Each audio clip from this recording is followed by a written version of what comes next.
All right, it's Algebra 2, Test 9. We got through, we introduced complex numbers, imaginary numbers. First one says to identify the graph of the complex number. Again, just like the one we just looked at on our note-taking sheet, act like this one's x. So just go to the left one time and act like this one's y. Go up 2 times. So to the left once and up 2 times is going to be this one right here. To the left once and up. Okay, no, I got the wrong one. Notice the difference between C and D real quick. There's just a subtle difference. The point's in the same spot, but the imaginary axis is the Y one. It's this one. D is in dum-dum is the correct one, not C. D. Again, notice which one's the real axis is the X. The imaginary axis is the Y. Simplify the square root of negative 75 using imaginary number I. Remember, the first thing you want to do is get rid of that negative. So I times the square root of 75.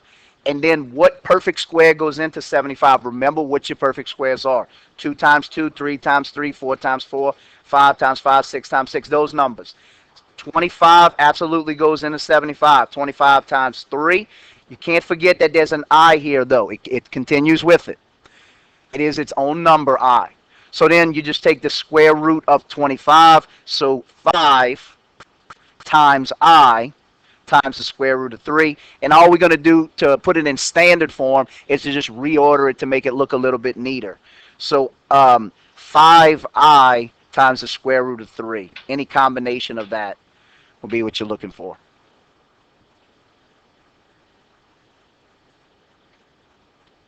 The square root of negative 4 plus 4. Again, we're putting this in A plus BI form. You have to remove the negative. So I times the square root of 4, which is 2 times I. Notice I just reordered it. 2 times I plus 4, when we just bring down plus 4. Now, you can't put 2x and 4 together because they're not like terms. They're not like terms. Same thing. You can't put 2i and 4 together. You're not going to get 6i. So right here, to write it in standard form, you just want to put the a first. So just reverse the order and make it say 4 plus 2i. Negative 4 minus the square root of a negative 28. Again, undo that. So negative 4 minus I times the square root of 28. That undid the negative. Break down the square root of 28 into its perfect square. Remember, 4, 9, 16, 25, 36, those numbers. 4 is the only one that goes into it. Times 7 gives you 28. Bring down your negative I. Bring down your minus 4 in the front. The square root of 4 is 2. Still times the square root of 7. Still times negative I. And then minus 4. So we want to write this to make it say A plus BI. We'll just reorder it and just make it go back to this order. The one number that's not associated with I at all is negative 4. Plus BI will be minus 2 times the square root of 7 times I. I just left that, I just reversed this order right here. A plus BI.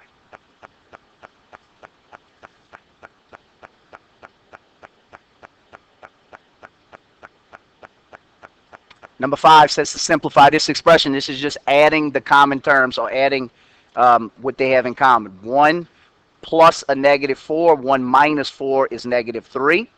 6i plus 3i is plus 9i. Simplify the expression A plus BI.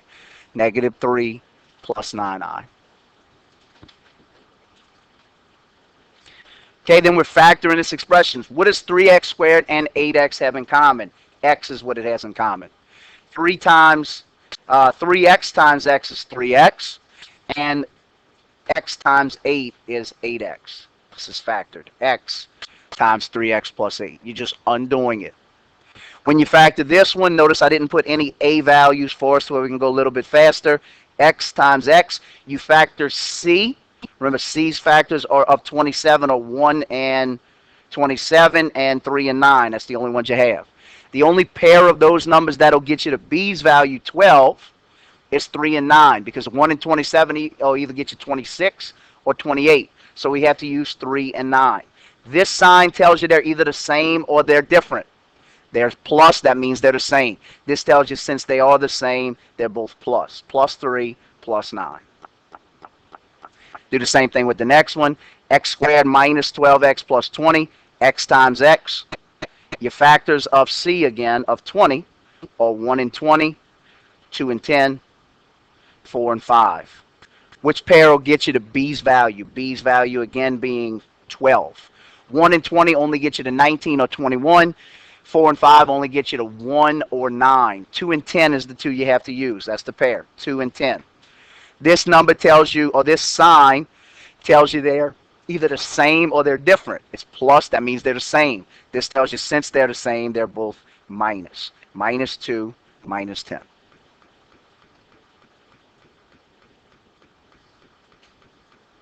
Okay, if you're looking to determine which signs they are, look at your sign in front of C.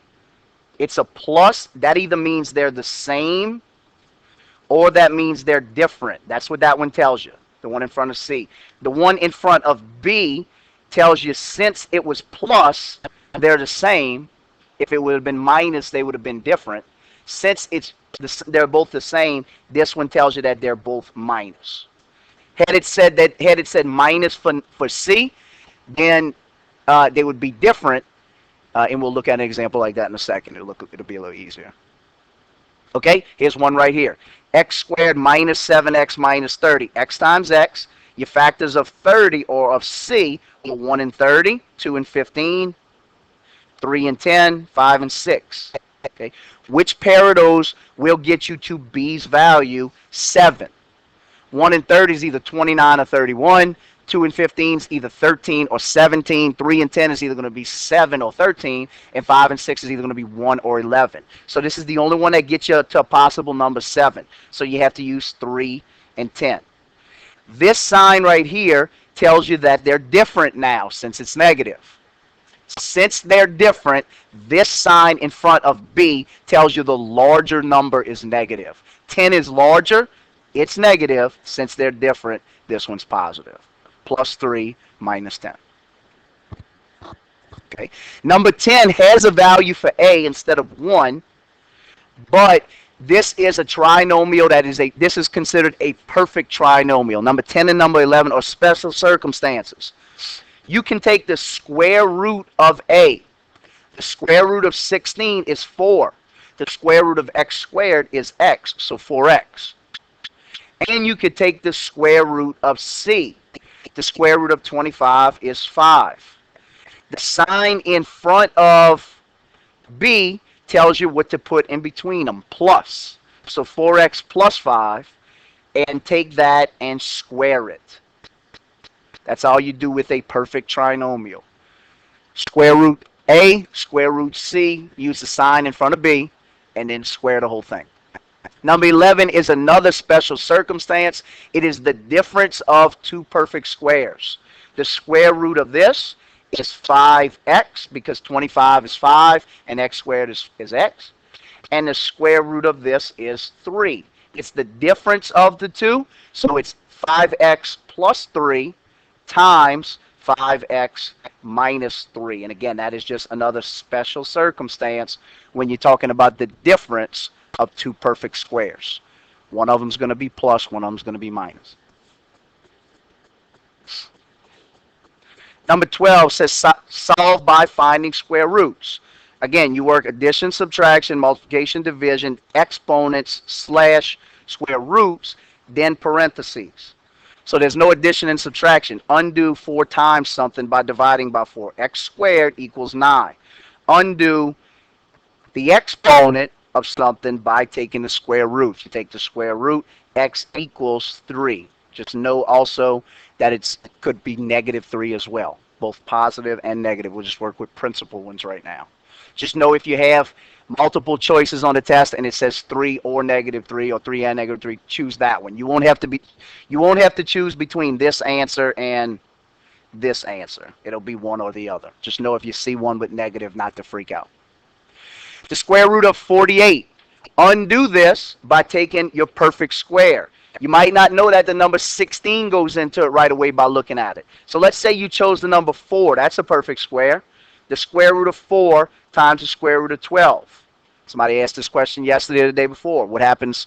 Why don't you use different numbers? The square root of 4 is 2 times the square root of 12. The reason you don't use different numbers is because at this point it's not simplified. There's another square root that goes into 12. It's the same one. 4 times 3. Just don't forget to bring this one down if you ever do this. So 2 times the square root of 4 is 2 times the square root of 3. So when you put these two together, 4 square root of 3. So had you used 16 right off the bat, you would have gotten the square root of 16 times the square root of 3, which simplifies back to what we have there, the 4 square root of 3. The square root of 40 over 2, remember you separate this, the square root of 40 over the square root of 2, and then you can't leave the bottom like that. Undo the bottom by rationalizing it. Whatever it is, multiply it over itself. So right now, this radical cancels itself out, and we just have 2 at the bottom. Or you can multiply square root of 2 times the square root of 2, get the square root of 4, and then it comes right back to 2. So if you multiply straight across, the square root of 40 times the square root of 2 is the square root of 80. Then you need to simplify that square root of 80. I'm going to do it on the side. The square root of 80 can be simplified by the square root of 16 times the square root of 5. So the square root of 16 times the square root of 5, we know is 4 square root of 5. Over, we'll bring this one down before we forget it, 2. And then you could simplify one more thing here. We have 4 over 2, which means 4 divided by 2. 4 divided by 2 we know is 2 times the square root of 5. Here is your simplified version all the way down for number 14. Another way you could have done this, it might have been much easier for you, would have been to just divide right from the beginning, 40 by 2, and got the square root of 20. The square root of 20 can be simplified this way, the square root of 4 times the square root of 5, which is 2 square root of 5. Notice that's what we got. Again, it's just a simpler version. Sometimes it's easier to do it the way I showed you the first time. In this case, it was much easier to do it the second way. But it's not always going to be one way or the other. Number 15 says simplified by rationalizing the denominator. Rationalizing the denominator, that just means whatever's on the bottom, multiply it by it over itself. So 15, the square root of 15 was on the bottom, so multiply it just like that. 2 times the square root of 15 is on top. The square root of 15 times the square root of 15 will give you the square root of 225. Or you can say what that means is it cancels out the radical and just leaves it over 15.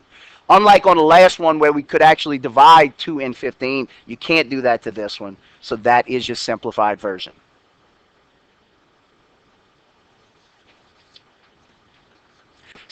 We're simplifying 8 times the square root of 20, 8 times the square root of 4 times the square root of 5, 8 times 2 times the square root of 5, 16 times the square root of 5. Again, we're not interested in that decimal answer that your calculator gives you. That will not get you credit on the test. You need to simplify it in steps. The square root of 4 again, times the square root of 3. 2 square root of 3 for this one. Negative 4 plus a negative 8. Negative 4 minus 8 is what that means. Negative 12. Negative times a negative on the next one is a positive. We know that's 24. 28 divided by 7, 4.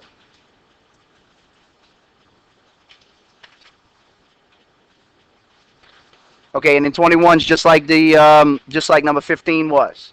Rationalize it by multiplying it by the square root of 3 over the square root of 3. 6 times the square root of 3 over the square root of 3 times the square root of 3. Remember, that's the same one you're multiplying, so just pull out the radical. The difference between this one and 15, though, is you can simplify this part. 6 divides by the number 3 2 times the square root of 3.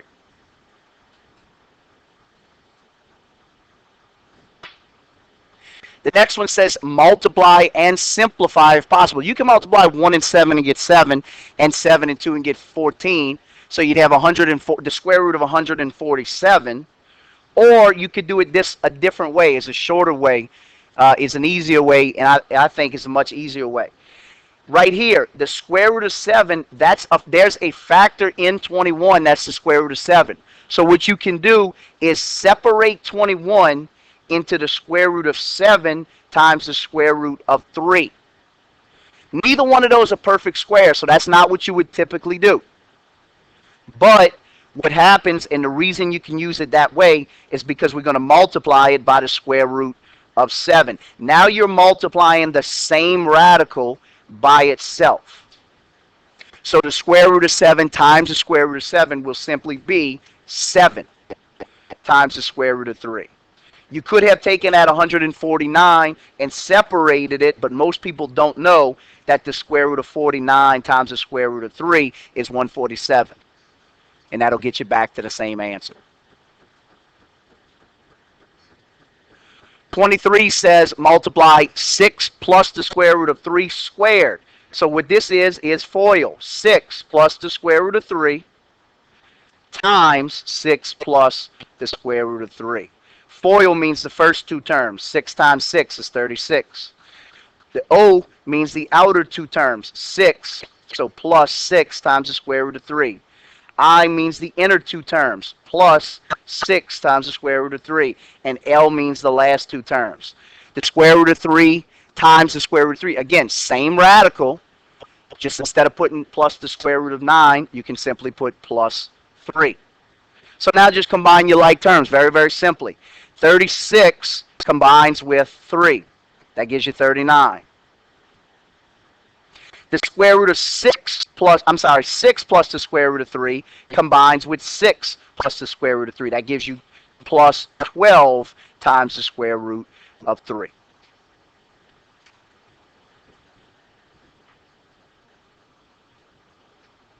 The next one is just already written out for you, where you can FOIL it. Do your first two terms. Again, same radical. It's just going to be 3. Outer terms, square root of 3 times a negative square root of 7 is going to be a negative square root of 21. You multiply the square root of 3 times the square root of 7. The inner terms, the square root of 7 times the square root of 3 is going to be a positive square root of 21. And then the last two terms is going to be a positive times a negative, so it's going to be a negative. And then again, it's the same radical, the square root of 7 times the square root of 7, so it's simply going to be 7. Watch how this one simplifies. You can put together 3 and negative 7 and get negative 4. And then a negative square root of 21 plus the square root of 21, they cancel each other out. So that simplifies to negative 4.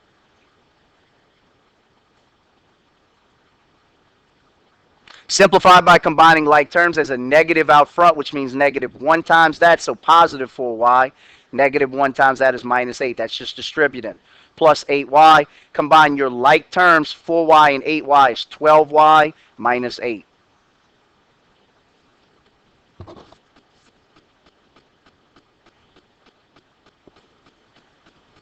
Solve the equation. Variables on both sides. This is as far as I got in my Algebra 1 class this week. Move your smaller y to your larger y side.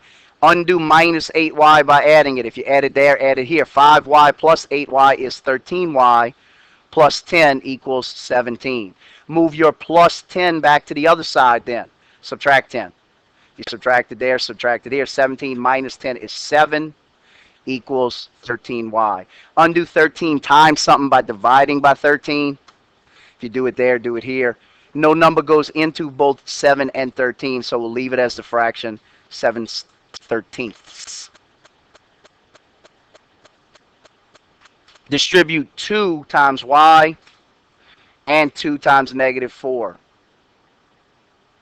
Now you got variables on both sides. Negative 9y minus 11 equals 2y minus 8. Bring your smaller y over to your larger one. Negative 9 smaller, so add 9y. If you do it there, do it here.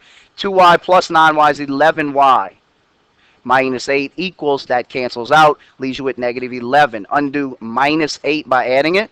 If you add it there, add it here. Negative 11 plus 8, opposite sign, subtract the absolute values. 11 minus 8 is going to be the number 3.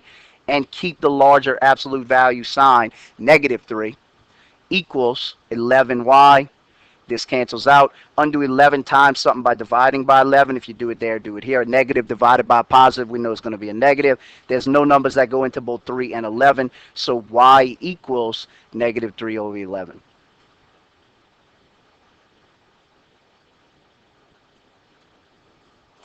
Number 28, we got a bunch of decimals involved. 6 times x is 6x. 6 times negative 0.8 is going to be negative 4.8, because 6 times 8 is 48, and you just move the decimal one time.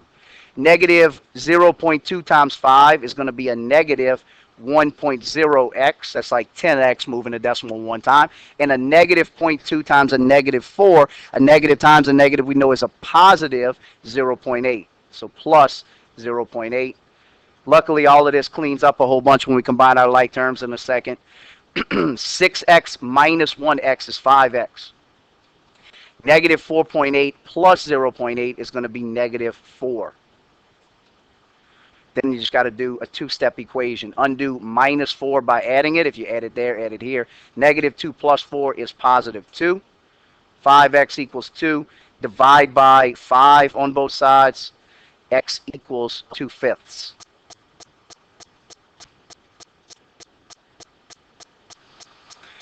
Undo minus 5 on the next one by adding 5 to both sides. So you got 6 equals x over 8. Undo x divided by 8 by multiplying by 8 on both sides. 8 times 6 is 48.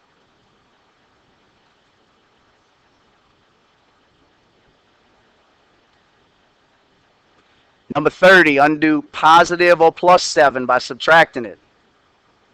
8n equals 24. Undo 8 times something by dividing by 8, and it's 3. Distribute 4 times y, 4 times 7. Undo plus 28 by subtracting it.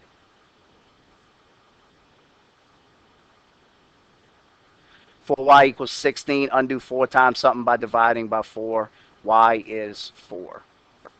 Where it says 4f of x equals 2x minus 4, find f of negative 1. Just treat it like y.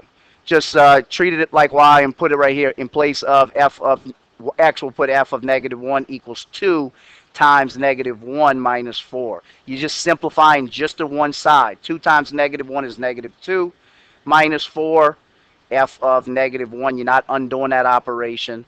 F of negative 1 is negative 6. Treat it just like y equals negative 6.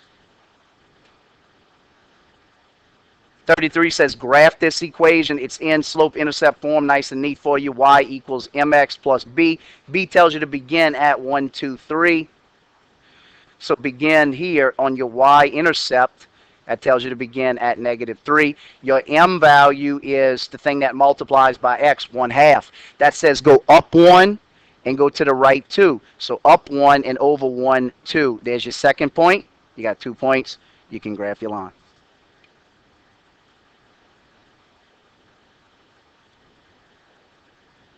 (34) Find the slope. You change of y sub 2 minus y sub 1.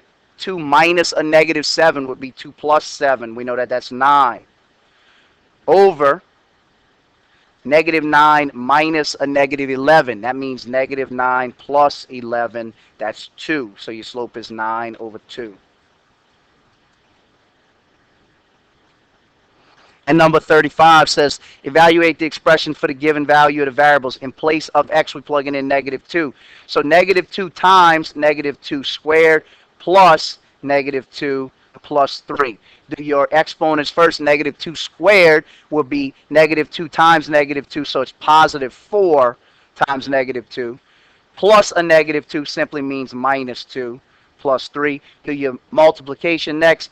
Negative times a positive is a negative 8 minus 2 plus 3. Negative 8 minus 2 is negative 10, and negative 10 plus 3 is negative 7.